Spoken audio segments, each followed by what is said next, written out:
I, 28F, have been living with my boyfriend Craig, 31M, for the past 3 years. This story involves my stepbrother Jake, 35M, his wife Candace, 33F, and their kids Lucas, 7M, and Emma, 4F. My parents divorced when I was 10, and my dad married Jake's mom Lisa when I was 15. Jake was 22 and already in college when our parents got married.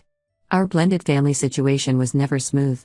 Jake resented his mom's remarriage and saw me as the kid who invaded his family's space. He'd avoid coming home during college breaks if he knew I was there. When he did come home, he'd make snide comments about how his mom tried replacing him with a new kid. Lisa always defended him, saying he just needed time to adjust. My dad tried to keep peace but mostly stayed out of it. I spent my teenage years walking on eggshells around Jake. If I used the family computer when he wanted it, he'd complain to Lisa. If I ate the last of something in the fridge, he'd make a huge deal about it. He even got mad when I got better grades than he did in high school, saying I was trying to show him up. Looking back, he was incredibly immature for someone in his 20s. Jake met Candace during his final year of college.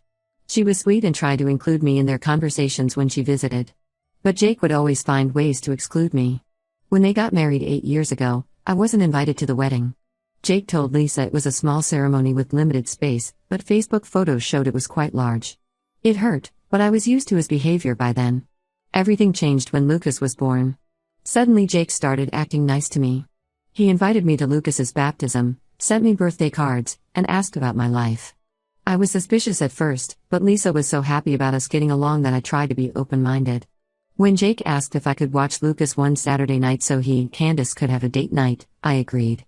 Lucas was a sweet baby, and I thought maybe this was Jake's way of building a relationship with me. The babysitting started small, just a few hours on weekends. Jake and Candace would bring Lucas over with everything he needed and pick him up on time. They'd thank me with small gifts or treat me to coffee. When Emma was born 3 years later, I was even invited to the hospital. I really thought Jake had changed. But things started shifting about 2 years ago. Jake got transferred to a new department at his accounting firm and Candace returned to teaching full-time. The babysitting requests became more frequent. Jake would call me at 7 a.m. asking if I could watch the kids because their regular sitter canceled. He'd text at lunch saying Candace had a last-minute staff meeting and could I pick up Lucas from school. Since I work from home as a content writer with flexible hours, he assumed I was always available. I tried to be understanding at first. Childcare is expensive, and they both had demanding jobs. But Jake started taking advantage. He dropped the kids off without proper notice, saying things like, "Oh, I told Lisa to tell you," or "I texted you last night." He hadn't. He promised to pick them up by 6 p.m. but wouldn't show up until 9 p.m., always with excuses about traffic or work emergencies. Craig was incredibly patient initially. He likes kids and would often help entertain Lucas and Emma when I had deadlines. But even he started getting frustrated. Our one-bedroom apartment isn't set up for children. The kids would mess up his work documents, interrupt his video calls, and leave toys everywhere. We couldn't have adult conversations or watch regular TV when they were around. 6 months ago, Jake got a promotion at work. He started asking me to watch the kids almost every day. He claimed Candace's teaching schedule had changed and they couldn't afford full-time daycare. He dropped them off at 8 a.m. and sometimes wouldn't pick them up until 9 p.m. My work suffered because I couldn't focus with 2 energetic kids demanding attention. I missed deadlines and lost a regular client. I tried talking to Jake about setting boundaries. I suggested specific days and times that worked for my schedule. I asked for advance notice and firm pickup times. I even offered to help them find affordable daycare options. But Jake would guilt-trip me every time. He'd say things like I thought we were finally becoming family or remember how I included you in Lucas's life when I didn't have to. When I suggested getting paid for regular babysitting, he exploded, saying I was trying to profit off family and that I owed him for all the times he'd been nice to me. Last month, after missing another work deadline, I finally put my foot down. I told Jake I couldn't watch the kids anymore unless it was a genuine emergency with at least 24 hours notice. He got really angry, calling me selfish and ungrateful. He brought up how he'd accepted me into his family and how I was betraying that acceptance. Candace called me crying, saying they couldn't afford daycare and their work schedules were impossible to manage. I felt bad but stayed firm. Craig supported my decision, saying we needed to prioritize our own life and careers. Things seemed okay for a week. Jake stopped talking to me, but that wasn't unusual when he didn't get his way. Then last Tuesday, everything exploded. At 2 a.m., Jake showed up at our apartment completely drunk. He started banging on our door and screaming about how I ruined his life. He was yelling that everything was my fault and that I'd pay for what I'd done. Craig called the police while I tried to calm Jake down through the door, but he left before they arrived. The next morning, Candace called me hysterical. Through her sobs, she revealed that Jake hadn't been working late all those times. He was having an affair with his co-worker Sarah, yes, same name as me. He'd been using me as a cover, telling Candace he was dropping the kids at my place while working late, but actually meeting his girlfriend. Some days he wasn't even taking the kids to me at all, he was taking them to his girlfriend's house and telling Candace they were with me. The truth came out because his co-worker's husband found their messages and contacted Candace. Jake had been sleeping with this woman for 8 months, using my babysitting as his alibi. He'd even created fake texts to show Candace, making it look like he'd arranged childcare with me. Candace filed for divorce immediately. Now Jake is blaming me for everything. He says if I hadn't stopped babysitting, his affair wouldn't have been exposed. He's been sending threatening messages to me and Craig. Yesterday he showed up at my office building and started yelling about how I destroyed his family. Security had to escort him out. My boss was understanding but warned me about workplace safety. We're planning to file for a restraining order tomorrow. My stepmom Lisa is furious with me, saying I should have just continued babysitting to help Jake keep his family together. She says I'm selfish for prioritizing my living in sin relationship with Craig over Jake's marriage. My dad stays quiet, not wanting to upset his wife. Craig wants to move to a different city, but I feel guilty about disrupting our lives because of Jake's actions. Am I wrong for refusing to babysit and inadvertently exposing Jake's affair? Should I have just continued helping them? Update 1: Things have gotten much worse since my last post. After we filed the restraining order against Jake, he started finding new ways to harass us. Instead of contacting us directly, he's now using our family members, especially our parents, to get to us. Jake convinced my stepmom Lisa that I'm lying about everything just to ruin his marriage. He told her that I made up the affair story because I was jealous of his successful marriage and family life. According to him, I'm bitter about being unmarried and living with my boyfriend, so I created drama to break up his family. Lisa believed him completely and has been calling me daily, sometimes multiple times a day. Her calls always start with crying about how I destroyed her son's perfect life. She brings up how Jake graciously accepted me into the family and how I repaid his kindness with betrayal. When I try to explain my side, she talks over me, saying I'm just making excuses. She even called Craig's parents to tell them what a horrible person I am and how I'm ruining families. Thankfully, Craig's parents know Jake's history of manipulation and didn't believe her. Last week, things escalated when Lisa showed up at our apartment unannounced with Lucas and Emma. She tried forcing her way in, saying Jake needed me to watch the kids while he was sorting things out with Candace. The kids were crying and confused. Emma kept asking why I didn't want to play with them anymore. It broke my heart, but I had to close the door. Craig called the police, but Lisa left with the kids before they arrived. After that incident, we installed security cameras at our front door. They've already caught Jake driving by our apartment late at night 3 times this week. We reported these violations of the restraining order to the police, but they say they can't do much unless he actually approaches us. The biggest shock came when Candace contacted me privately. She had discovered something disturbing while going through their financial records. Jake had been stealing money from their joint accounts to fund his affair. He'd been taking large sums out regularly, sometimes thousands of dollars at a time. When Candace would question the withdrawals, he'd claim they were for the kids' activities or household expenses. Candace found credit card statements showing hotel bookings and expensive restaurant bills from times when Jake claimed the kids were with me. He'd been taking the kids and his girlfriend to expensive places, theme parks, water parks, fancy restaurants, while telling Candace they were spending time at my apartment. He even booked a weekend trip to Disney World, telling Candace the kids were staying with me for a special aunt weekend. The betrayal gets even worse. Jake's girlfriend's husband reached out to me through Facebook. He shared screenshots of conversations between Jake and his wife dating back months. In these messages, Jake regularly complained about me, calling me ungrateful and stupid.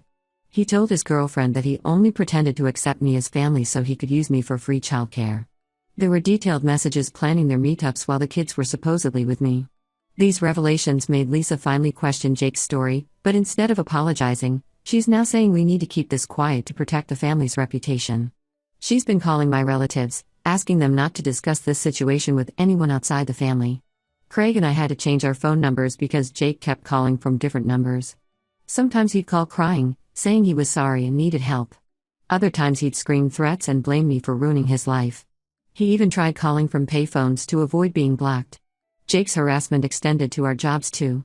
He found Craig's work email and started sending messages to his colleagues, claiming Craig was abusive and unstable. He called Craig's boss saying Craig was stealing from the company. Thankfully, Craig has worked there for years and his boss didn't believe these accusations, but it was still stressful and embarrassing. The hardest part of all this is seeing how it affects Lucas and Emma. Candace says Lucas has started acting out at school, getting into fights and refusing to do his work. He told his teacher he hates me because I made his daddy leave. Emma's been having nightmares and asking why she can't visit my house anymore. I tried explaining things in a child-friendly way through Candace, but they're too young to understand. Our landlord has been understanding and installed additional security cameras after Jake was spotted lurking around our building late at night. Other tenants have reported seeing him in the parking lot, sitting in his car for hours. We're seriously considering moving to a different neighborhood or even a different city. Craig's job is fully remote now due to COVID, and I can write from anywhere. We just need to get away from this toxic situation. Some of our mutual family friends have taken Jake's side, saying I should have just kept babysitting to keep the peace. They say I knew Jake had issues and should have been more understanding. A few have even suggested that I might have encouraged the affair by refusing to babysit, giving Jake more free time with his coworker. I'm trying to stay strong, but this constant stress is affecting my health. I've lost weight from not eating properly and I'm having trouble sleeping. Craig suggests therapy, but right now we're focused on saving money for a potential move. I just want this nightmare to end. Did I make things worse by getting the restraining order? Should I have handled this differently? Update 2: The situation with Jake has completely spiraled out of control. His life is falling apart, but he's still trying to drag everyone down with him. The biggest shock came last week when Jake was fired from his accounting firm. Not only was he having an affair with his coworker, but they discovered he'd been falsifying expense reports to fund their dates and trips. His girlfriend Sarah dumped him immediately after he lost his job. Turns out she was only interested in him while he was spending money on her. She confessed everything to their company's HR department to save her own job, providing details about how Jake had been manipulating the expense system for months. The company is pressing charges for fraud. Apparently he stole over $50,000 through fake client meetings and inflated expense claims. Candace's divorce proceedings revealed even more shocking details. Jake had opened secret credit cards in both their names, maxing them out on hotels and gifts for his girlfriend. He'd been forging Candace's signature on financial documents and hiding bank statements. The judge granted Candace full custody of the kids after she presented evidence of his unstable behavior, financial fraud, and the police reports from his violations of our restraining order. The biggest revelation came from my dad, who finally broke his silence. He called me privately and admitted that Jake has a history of manipulative behavior that goes back years. In college, Jake had befriended a guy named Mike specifically to get close to Mike's sister Jenny, who was a top student. He convinced Jenny to tutor him for free, claiming he couldn't afford to pay her because he was helping his single mom with bills. Meanwhile, he was sleeping with Jenny's roommate and spending money on expensive dates with her. When Jenny discovered the truth and confronted him, Jake turned their entire friend group against her, claiming she had tried to seduce him and was lying out of spite. Dad also revealed that before marrying Candace, Jake had been engaged to another woman. He broke off that engagement after cheating with someone from his gym, but managed to convince everyone that his ex-fiancée had been the unfaithful one. Dad said he wanted to warn Candace before their wedding, but Lisa convinced him not to interfere.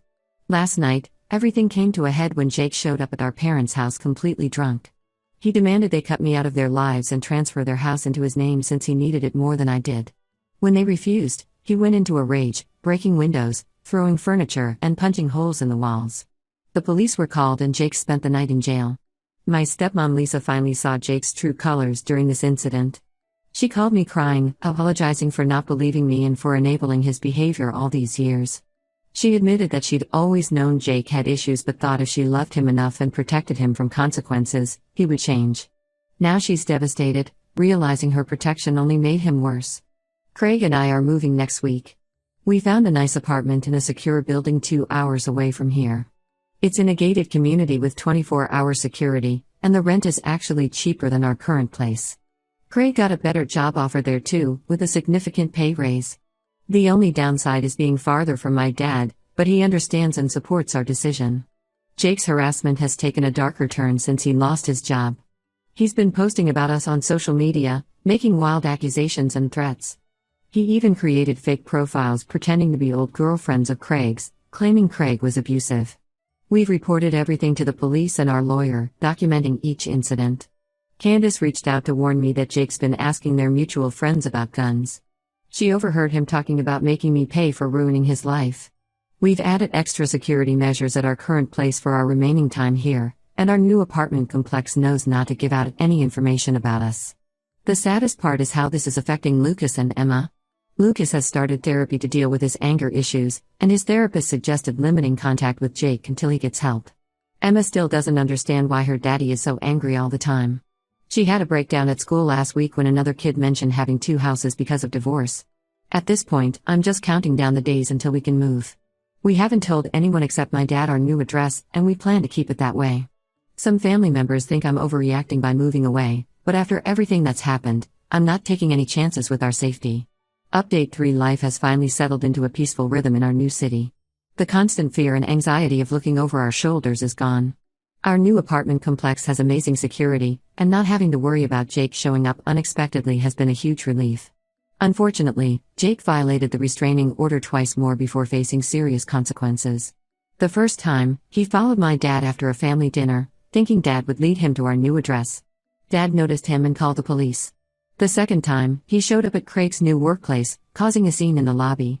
Security footage from both incidents helped build a stronger case against him. Jake is now facing jail time for multiple offenses, the fraud charges from his company, violating the restraining order, and making criminal threats. His lawyer tried to negotiate a plea deal, but the evidence was too overwhelming. He's looking at 2 to 3 years minimum. Candace and the kids have made impressive progress. She used her teaching background to start an online tutoring business, which is doing really well. She moved to a smaller house, but it's closer to her parents who help with childcare. Lucas is responding well to therapy, his anger issues have improved, and he's doing better in school. Emma has adjusted surprisingly well to their new routine, though she still asks about Jake sometimes. We found a safe way to maintain a relationship with the kids through video calls. Candace supervises these calls, and we never discuss Jake or anything upsetting. It's not the same as having them visit, but it's safer for everyone. Lucas loves showing me his school projects, and Emma always wants to give a virtual tour of her redecorated room. My stepmom Lisa started therapy to deal with her guilt about enabling Jake all these years. She admitted to my dad that she ignored many red flags in Jake's behavior since childhood, always making excuses for him.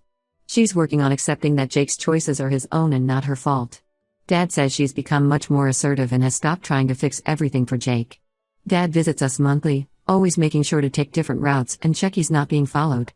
He's become closer to Craig, often going fishing together when he visits. This whole situation actually strengthened my relationship with Dad. He finally stopped trying to keep peace at my expense. Craig and I are planning our wedding, but keeping it small and private. We'll have it at an undisclosed location, with only our closest family members who we trust completely. Lisa offered to help with the planning, but understood when we politely declined. We can't risk Jake finding out any details. Some extended family members still send messages through Dad, saying I should forgive Jake since he's family and facing jail time. An aunt even suggested I write a letter to the judge asking for leniency. I've blocked anyone who tries to guilt me about this. Jake made his choices, and he needs to face the consequences. Craig's company is doing well, and I've rebuilt my client base in our new city. We're thinking about buying a house next year, something we never felt secure enough to consider before. Our new neighbors are friendly but respect our privacy, and we've made some good friends who know nothing about our past drama. Looking back, I don't regret refusing to babysit or getting the restraining order. Sometimes the hardest decisions are the right ones. Going no contact with Jake was necessary for our safety and peace of mind. I've learned that sharing DNA or growing up in the same house doesn't obligate you to accept abuse or manipulation. Sometimes cutting toxic people out completely is the only way to move forward, even if they're family.